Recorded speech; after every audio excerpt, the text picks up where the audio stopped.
আচ্ছা, এই ভিডিওতে আমরা যেটা ডিসকাস করব সেটা হলো কি ফার্স্ট ইয়ারের chemistry unit number 1 unit number 2 ওয়াটারের হার্ডনেস এর একটা অঙ্ক। ঠিক আছে, ওয়াটারের হার্ডনেস এর অঙ্ক কি বলছে কি যে ইডিটি এর অঙ্ক, ইডিটি এর যে প্র্যাকটিক্যাল সেটা প্রত্যেকটা কলেজেই করানো হয়েছে মোরালেস। কি হয় এখানে, একটা হলো হার্ড ওয়াটার নেওয়া হয় স্যাম্পল যেটা, আর একটা হলো ইডিটি এর সলিউশন নেওয়া হয়। এই ইডিটি এর সলিউশনটাকে এই হার্ড ওয়াটারের মধ্যে দেওয়া হয় আর এটাকে নিউট্রালাইজ করা হয়।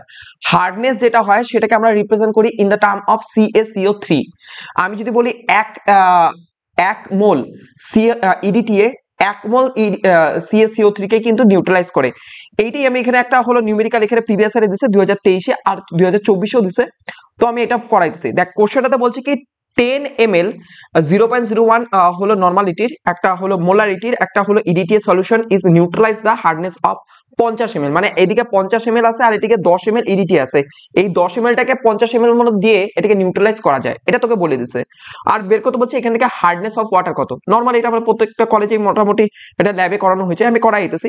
অঙ্কটা শুরু হবে হলো এর স্ট্রেন থেকে, মানে মোলারিটির জায়গাটা থেকে। আমরা মোলারিটি মানে কি, যদি বলি মোলারিটি হলো কোথাও 7, তার মানে হলো 1 লিটারের মধ্যে 7 মোল ওর মধ্যে ওই হলো ইডিটি আছে, এটাই তো। তো এখানে বলছে কি 0.01 মোল অফ EDTA। ঠিক আছে, এটার মানে কি বুঝাইতেছে? এটার মানে বুঝাইতেছে হলো 1 লিটার অফ সলিউশন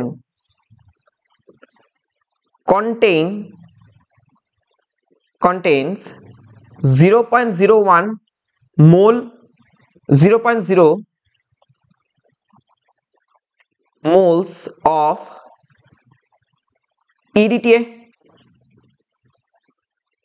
তাই তো, যদি এখানে 0.01 দিয়ে না দিয়ে 0.2 দিত তাহলে 0.2 মোল প্রেজেন্ট থাকতো 1 লিটারের ক্ষেত্রে। এটি তো নরমালিটি কনসেপ্ট, মোলারিটি কনসেপ্ট। তো আমাদের এখানে বললাম যে 1 লিটার মানে কত মিলিলিটার, কারণ আমাদের এখানে দেওয়া আছে 10 মিলিলিটার। তো প্রথমে এই লিটারটাকে মিলিলিটার কনভার্ট করি। তো আমি এটাকে পরের লাইনে বলতে পারি 1 লিটার মানে হলো কি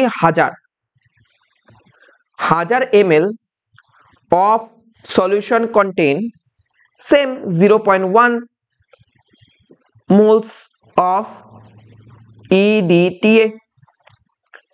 তো এইটাকে আমরা এখন বলবো কি 10 ml এর জন্য কত মোল আছে সেটা বের করব।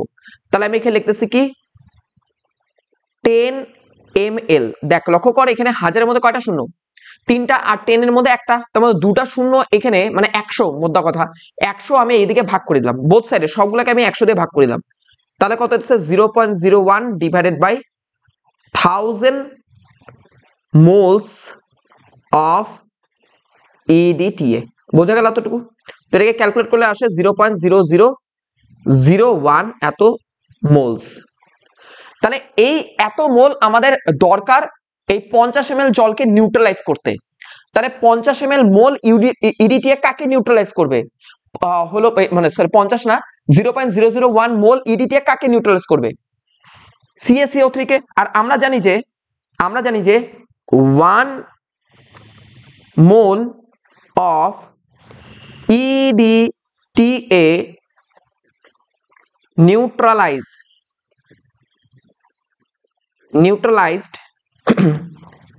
neutralized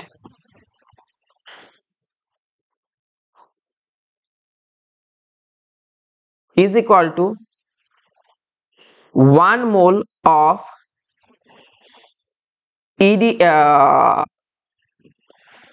CaCO3।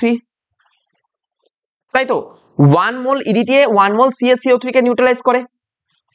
তো আমাদের এখানে কত মোলের লাগতেছে নিউট্রালাইজ করতে? 0.001। তাহলে আমি এখানে লিখবো কি 0.0001 moles of EDTA neutralize 0.0001 moles of CaCO3।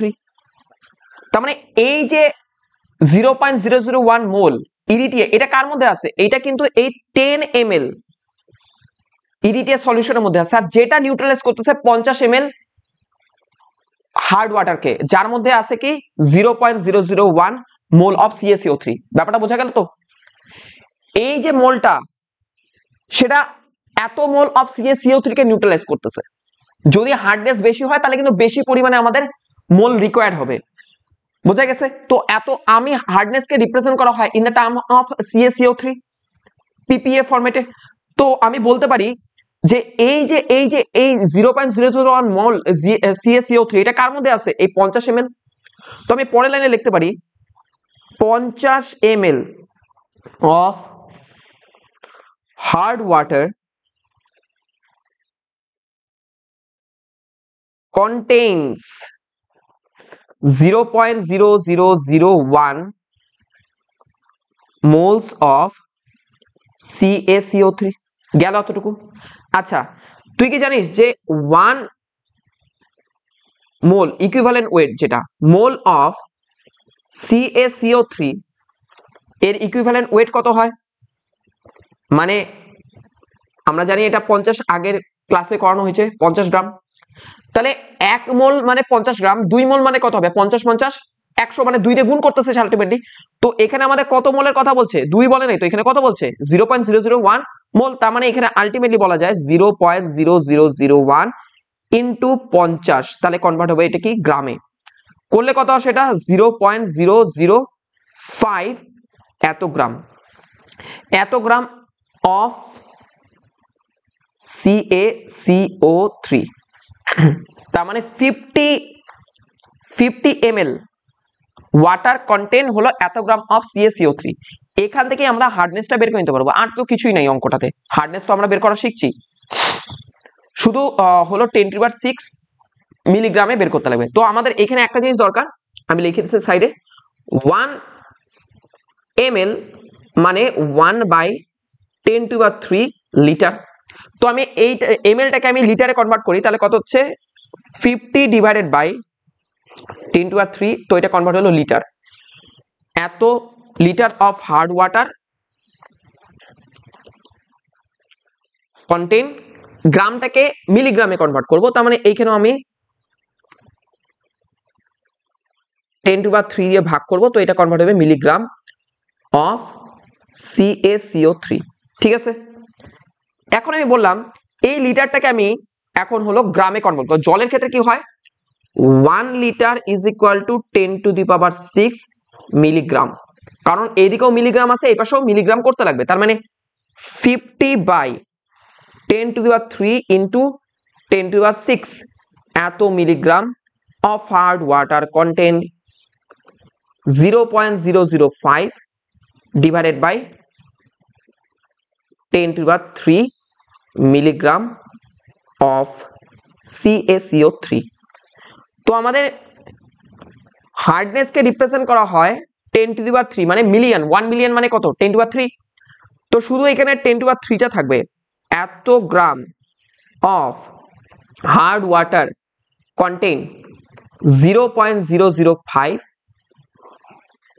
এই 10⁻6 বাদে বাকি যা আছে এই পাশে আসবে, 50 গুণ আছে সমান সমান এই পাশে ভাগ হবে।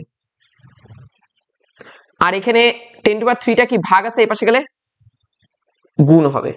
ঠিক আছে? আচ্ছা, এইখানে একটা জিনিস দেখ, গ্রামকে মিলিগ্রামে করছিস, তো এখানে ভাগ কেন করবি রে?